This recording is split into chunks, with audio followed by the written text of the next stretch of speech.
Hi, and welcome back to Reflect Forward. I'm your host, Carrie Siggins. I hope you're having a great day today.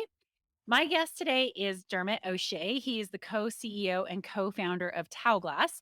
Taoglas is a leading enabler of digital transformation using IoT.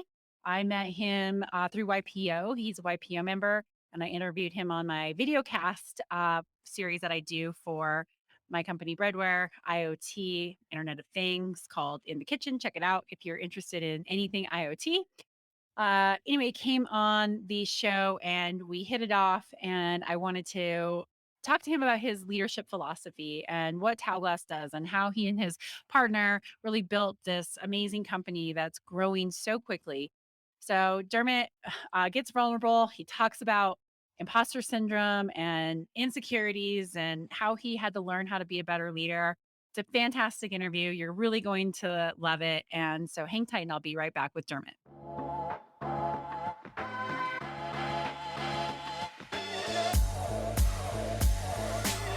All right, everyone. I am back with Dermot O'Shea. Dermot, thank you so much for joining me on the show today.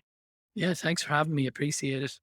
All right, so you're the co CEO and co founder of Taoglas, which is known for its Internet of Things technology in the IoT space, but you're doing lots of cool things besides just antenna work. So, maybe in your own words, could you tell us a little bit about what Taoglas does and why you started it? Yeah, so as you mentioned there, we implement digital transformation through IoT. So we solve all complex challenges using our knowledge with antenna design, RF design, hardware design, and now also actually full end-to-end solution design. So we help companies connect their stuff, make them more efficient, and save them money. Why we started it? So, me and my partner Ronan Quinlan started it in 2003. Two Irishmen in Taiwan, and believe it or not, and that's where we started talking. And we both just had the same, desire to start a company. We both wanted to start a technology company.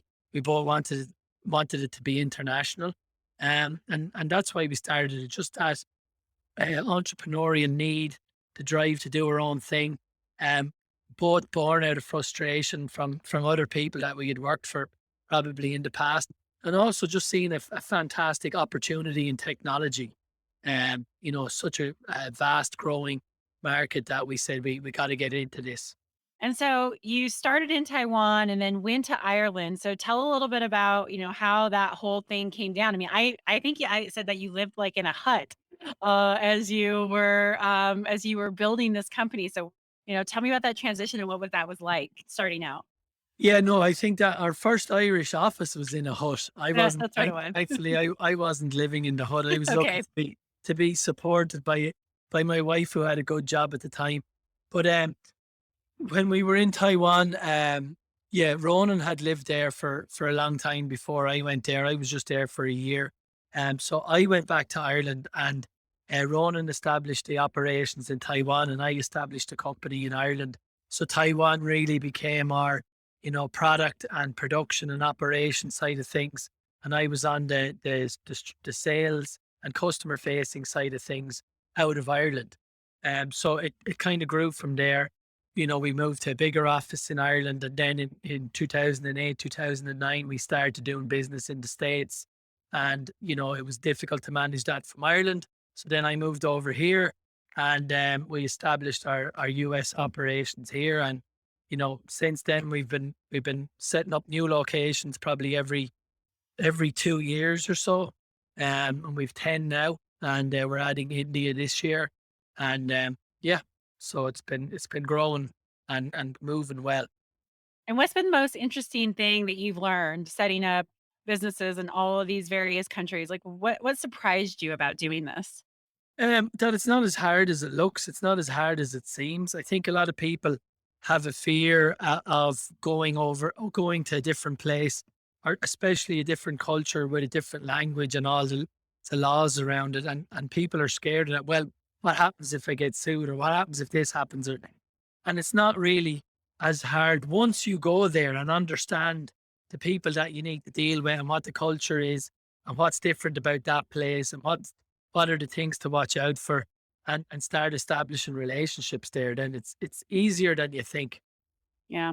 And so I think people would have to assume that, you and your partner are pretty big risk takers, right? Starting a company in Taiwan and then doing this rapid growth that you've been doing over the last, 20 years. Would you consider yourself a risk taker? What does that look like? No, I don't. Do you know what I No. mean? Like I don't feel like a risk taker. You know what I mean? And I don't think like my partner Ronan is either. I think when we want to do something, it's based on okay. Sometimes it might be based on our gut instincts, which people might say, "Ooh, that's risky," because you don't have all the data and you haven't done all the analysis. But we have in our heads, if you know what I mean, which might sound crazy, but like when you're in a like we're doing this now for 18 years and we've been doing electronics, since for longer than that. So you just inherently know where the market's going, what the market wants a little bit. I'm not saying all the time, but and you talk about it together and you've talked about it to other people. You talk to your customers, your suppliers about it. So you're not like waking up one day and going, I'm going to do this crazy thing. There are ideas and there's a risk to everything, but it's calculated, it's thought about over time. We consult on it with others. We've always had like mentors, our customers that would give us honest feedback, other people in our leadership team as well. So I don't consider it a risk. I know some people would consider these things a risk, like I did, quit my job and we both quit our jobs and to do it, and we didn't have a salary for 2 years. But for me, it's not a risk at the age we were at. We didn't have kids at that stage. We didn't have those responsibilities that we needed to worry about. So, like, whatever part you think is a risk, I think you just cover that off. Do you know what I mean? Like, if you need to pay off your mortgage for 2 years, you know, get the money first to pay off your mortgage or whatever. Like, move to a smaller house, whatever it is. There's always a way you can do it. If you try and do everything, and if you want everything, then that's where you're taking the risk. But Yeah. I know I think it looks risky, but again, it's like the fear of the other countries and cultures. It's not as bad as you think. Yeah, no, I agree. And going back to what you said on intuitive decision making, I'm such a big believer in intuitive decision making. And it isn't really like all of a sudden you just come up with an idea or, a decision you have to make and go with it. I think our brains are constantly recognizing those patterns and, drawing on experiences. So you may not like, consciously go, "Oh, yes, I'm pulling on from all of this data that I've been keeping storing in my brain," but that's how I can see that this is going to be a good decision, even if there is some risk to it. So I don't think the whole idea of intuitive decision making is crazy at all. I think we're making intuitive decisions all the time, and it might feel like it's coming out of the blue, but it's really not. We are storing all of those experiences and recognizing patterns to help with that. So I'm sure as you were progressing in business and you could see like, hey, this is what we can do, this is what we can do, and it felt intuitive, it was really based on a lot of your experiences that you've had in the past. Yeah, and I find when you when you go with that intuition and you lean on your gut instinct, and if it's wrong, then you don't regret it. Yeah. But what you really regret is making a decision that's against your intuition and it's against your gut instinct. And then you're saying to yourself, "Oh, I should have listened to myself. I should have gone with what I was feeling at the time." And that's why I kind of always just go with it. And then if Yep. I'm wrong, I can live with it. Yep. Nope. I totally agree with you. And I really appreciate what you said about the risk piece of it. I think people look at entrepreneurs as these big charismatic risk takers like Steve Jobs. And really, there are individuals who might be able to pull that off. But I think the very best entrepreneurs are calculated. They know when to take the risks and when not to take those risks. And to grow a successful business, you're going to always be pushing yourself to that edge. Okay, we got it. Now we're going to do the next level of growth, and I've got to push myself to the edge again. To me, it's much more calculated and planned and well thought out versus this whole idea that it's this charismatic risk taking aspect that people take. So I'm glad that you shared that perspective with me. Yeah, and I think that's why it's good to have others involved. Like whether if that's why it's good sometimes to have a partner. It's the advantage of having a partner.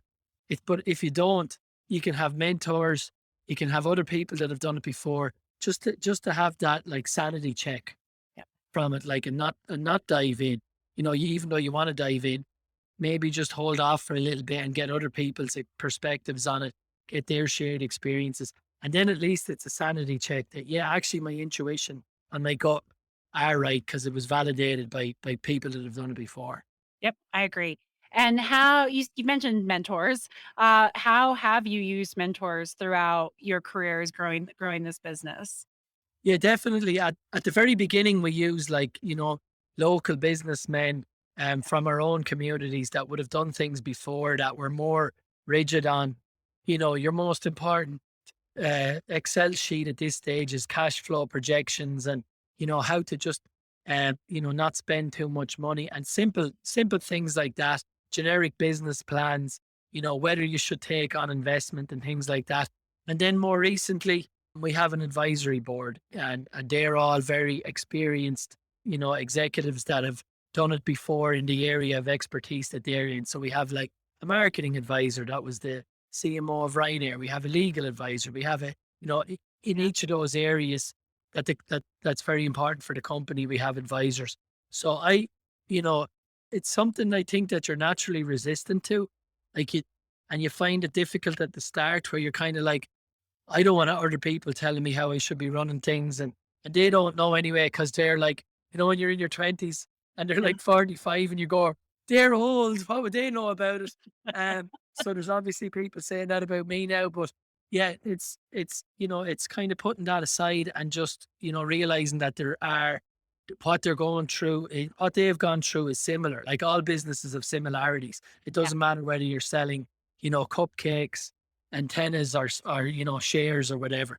There's Yep. similarities in the relationships and the basics of the business. So like focus on those, get the basics right, right, and you take a lot of those risks. I see so many businesses fail because they just don't have the basics right. Yep. A lot of it is just it's not rocket science. Get the basics right, and a lot of the time, you can work on or modify the other stuff. Yep. I agree.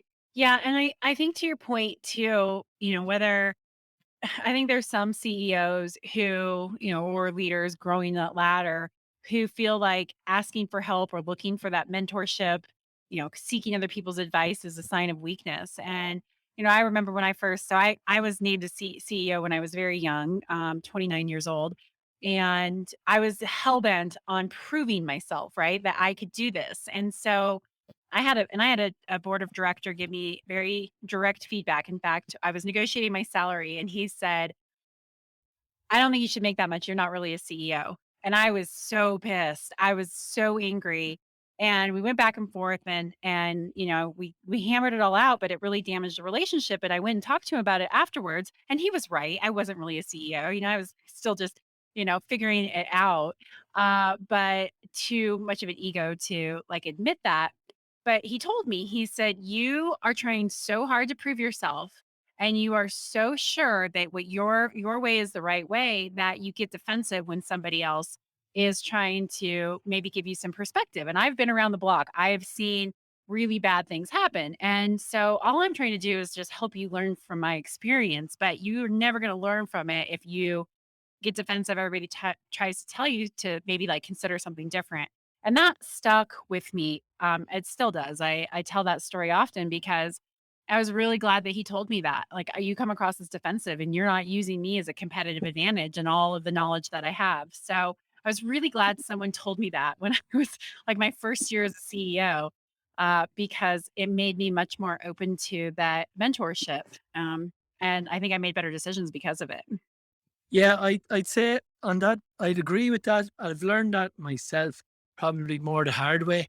And the way I kind of phrase it now is like, as the CEO, it's not all about you. Yep. When you're the young CEO, it's all in your mind. It's all about me. I need to work hard to make me look good, and I need to look like this super successful entrepreneur because that's what all great companies need at the helm. Blah blah blah. And then you know, with more experience, I realized it's actually not all about me. Yep. And the most important thing is it's about our customers and it's about our employees. They're both in my mind, they're both equally important.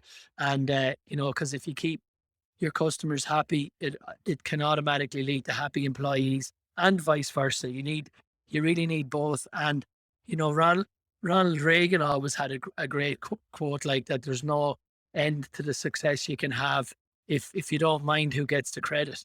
And, I think Simon Sinek talks about it as well. That leaders eat last, things like that. That's definitely true. When you go into meetings, customer meetings, I've definitely been trying to give other people the floor, whereas when I started first, like I needed the floor. Do you know what I mean? You got to listen to me first and listen to what I have to say because that's really important. And guess what? It's actually not. So it's about solving the customer's problems and getting a solution for them. So that's kind of where what I've been working on is trying to stand back and let other people do it and allow people to make mistakes. Like I was allowed to make mistakes. Allow people to make mistakes. It's not the end of the world. You can always fix them. You can always make them right, and let people learn from it. Yeah, I know. I never said, "Oh, I did that so great. I learned so much from it." It was every time I was like, "Ooh, I really screwed that up." And then you learn from it. So you have to let people make mistakes, even if it might reflect poorly on you as a leader, because it's how we all learn. So I completely agree with you. Yeah. So So is there something that has triggered this, right? So going from this, you know, I need to make sure that everybody knows that I'm competent, that I'm the leader, that I know what I'm doing, to this shift where you're, leading from more from behind and letting other people shine. Like what has caused that shift for you, and what kind of, I don't know, self exploration have you done to get yourself at this point in the journey? I think it's conflict, it's stress, it's on starting just things beginning to overwhelm you, and with the relationship issues that you form in the workplace because you're trying to do everything yourself because you're trying to put yourself forward as the solution to everything, and so that's really what I think leads to that crunch part of, you have to look at how you're managing things and then, you learn more about yourself. Like I learned that a lot of that, believe it or not, comes from low self esteem. Yeah. Having low self esteem and telling yourself you're not good enough a lot of the time means that like how you end up showing up is look at me, I'm actually the best here. And realizing that was an aha moment for me. And probably had it since childhood. Didn't and I never knew that. And it was a big blow when I figured it out. But once I realized it, it was a game changer because now I recognize, all right, there's a voice that's telling me that I can't do this or I shouldn't do that or I'm not good enough for this. And now that I know that that's there, that was just a game changer. Then I'm able to recognize it. I'm able to laugh at it, nip it in the bud, and just ignore it. And then now I'm more open to reaching out for help. I'm more open to recognizing what I'm good at, what I'm not good at, and not worried about if it doesn't work out. You know what I mean? We've got luxury problems here in the western part of America, right? Compared to some other places where people live and through other situations people go through, I realized a lot of those problems and challenges that I was having were all luxury problems. So now I'm grateful to have those problems and go like, there's no one shooting at me. There's no one bombing our town here. So everything's okay. After that, let's try and figure it out. Yeah, I think that's really good perspective. And I'm really glad that you brought up this whole idea of imposter syndrome, because I think a lot of CEOs don't talk about it, even though most of us have it.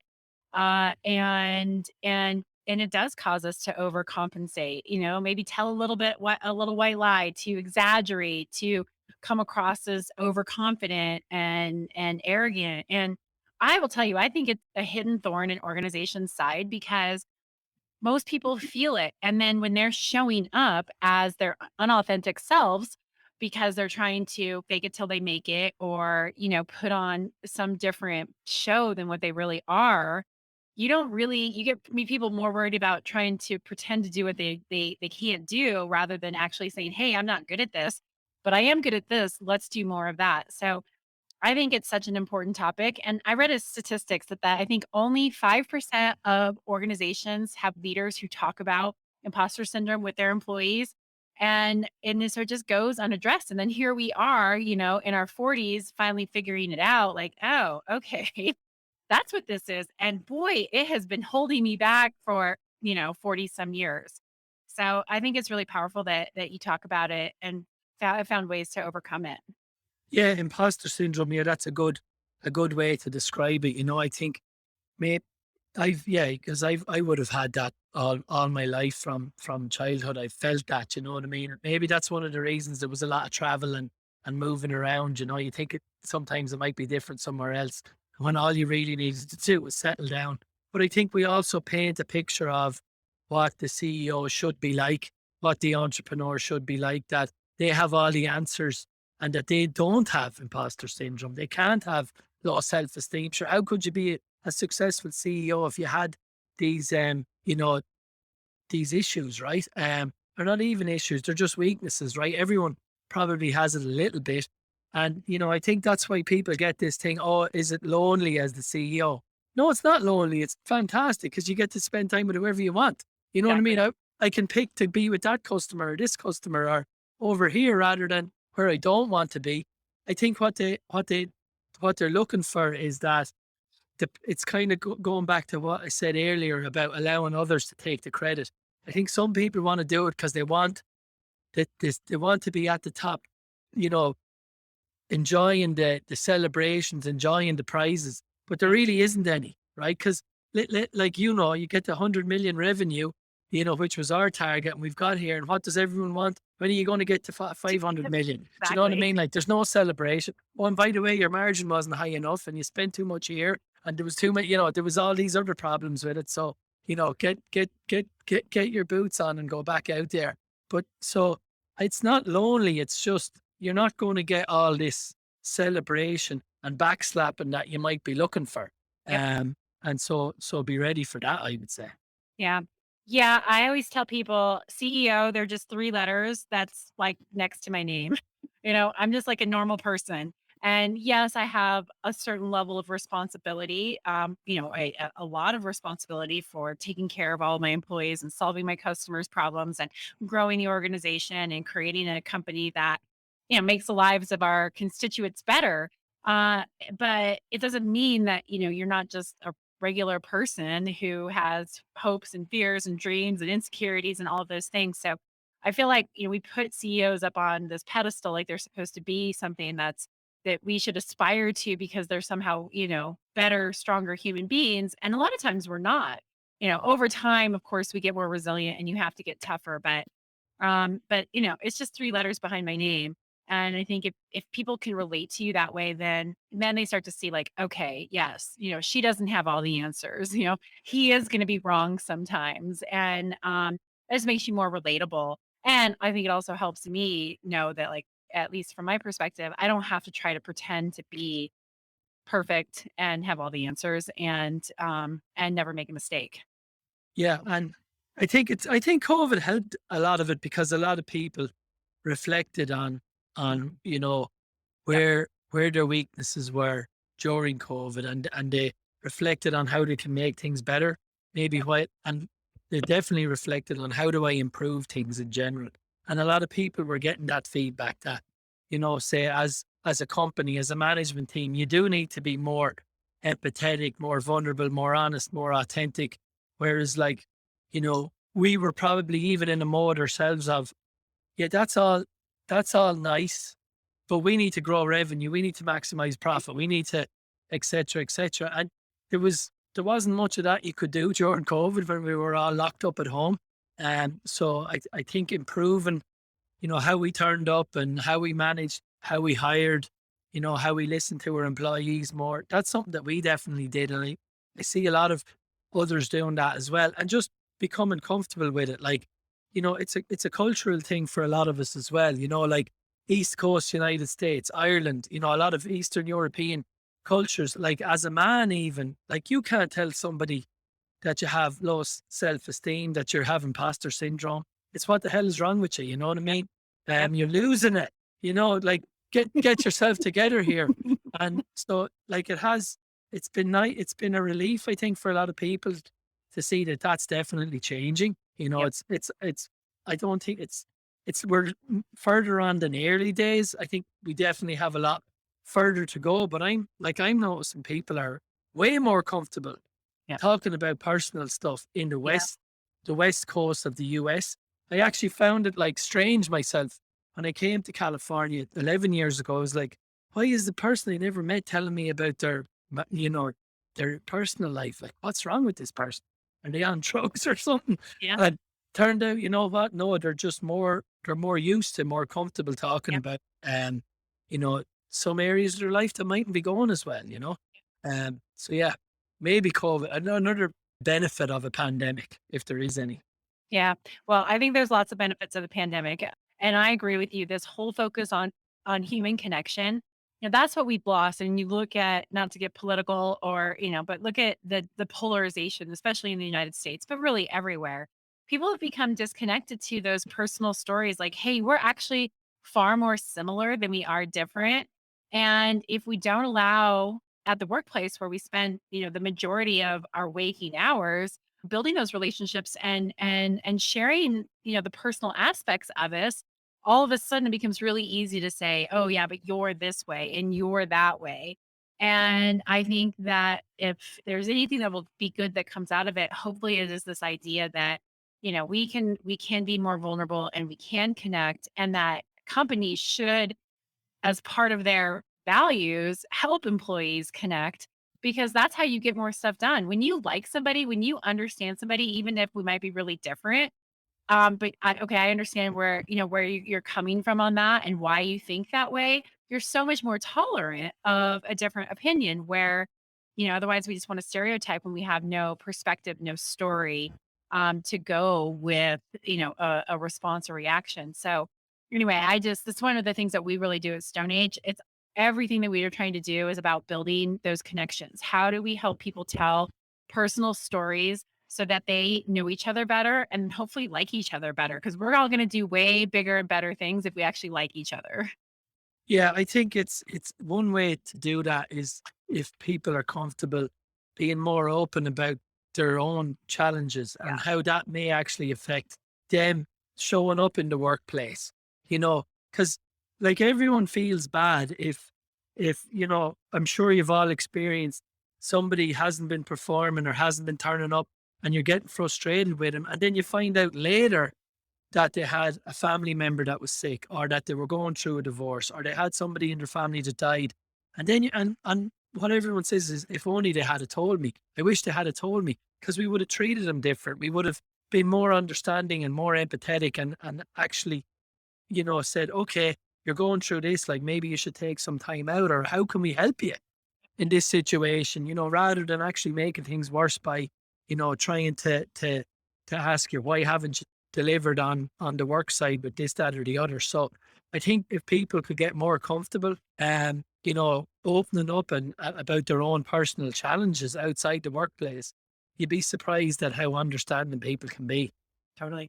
Yeah, I agree. So how does that work within your culture? Like, what is your culture like, and how are you cultivating it to be more empathetic and connected?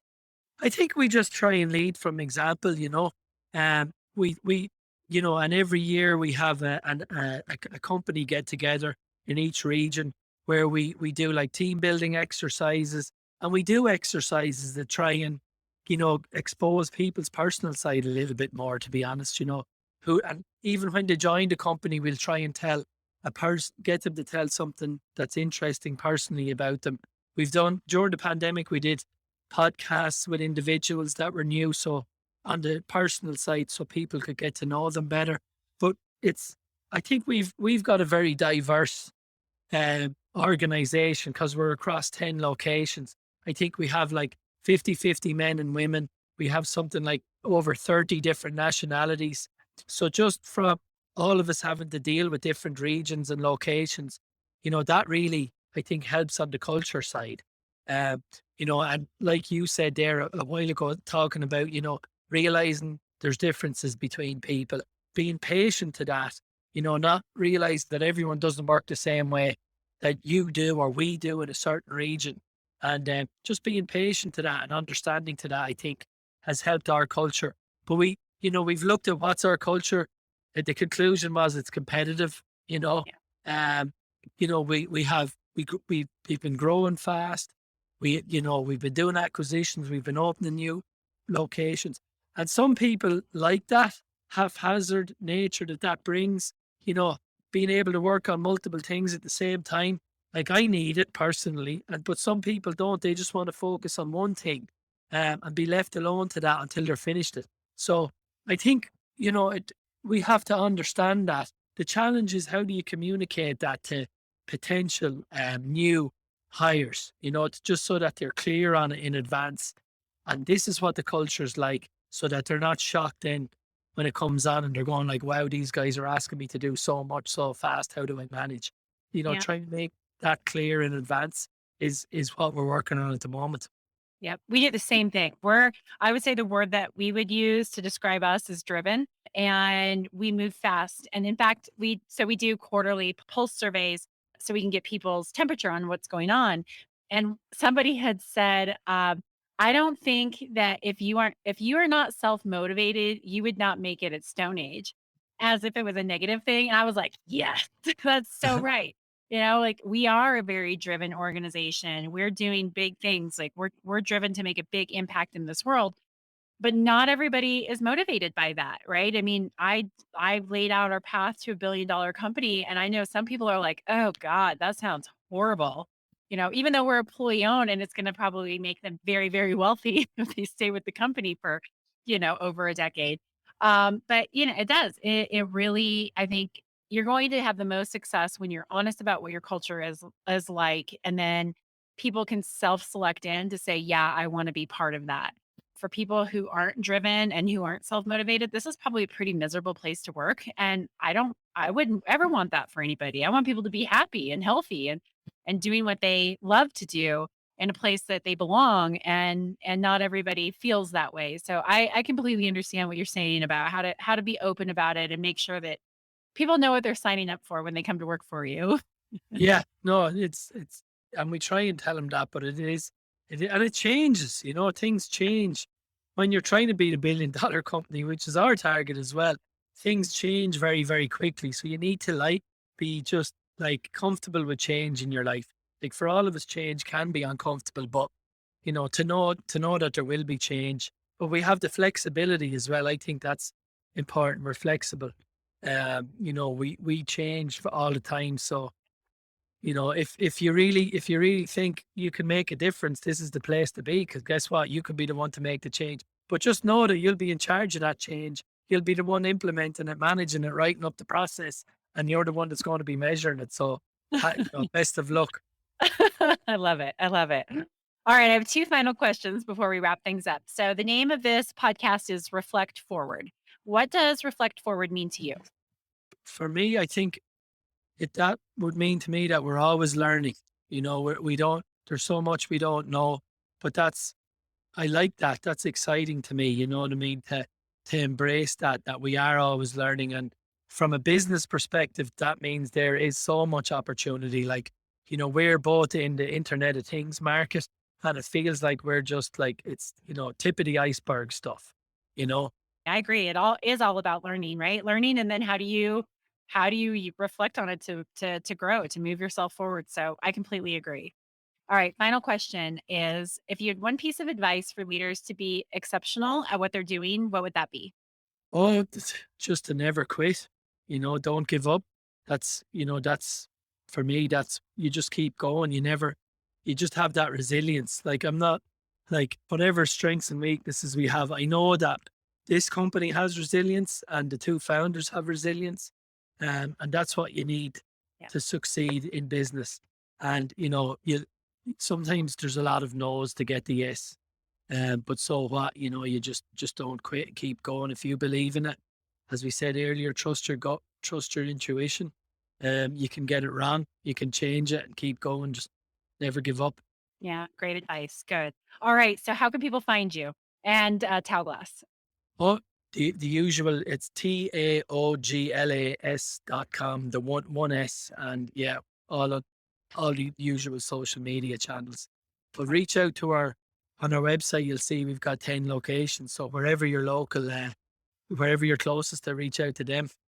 Yeah, wonderful. Thank you. And I'll include all that in the show notes. All right, Dermot, it was so great to have you on the show today. Thank you so much for sharing a little bit about your story and your philosophies. I appreciate it very much.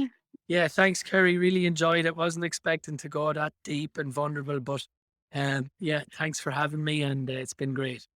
All right. Well, thank you for role modeling. That's what you needed to do is role model. So good job. Right. Yep. All right, hang tight. I'll be right back.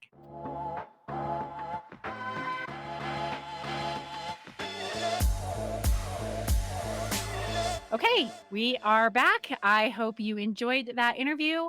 If you like this podcast, please write a review, rate it, subscribe to it, send it to a friend. It always helps with the algorithms. And I look forward to seeing you next week on an Advice from the CEO episode of Reflect Forward. Thanks so much. Take care. See you next week.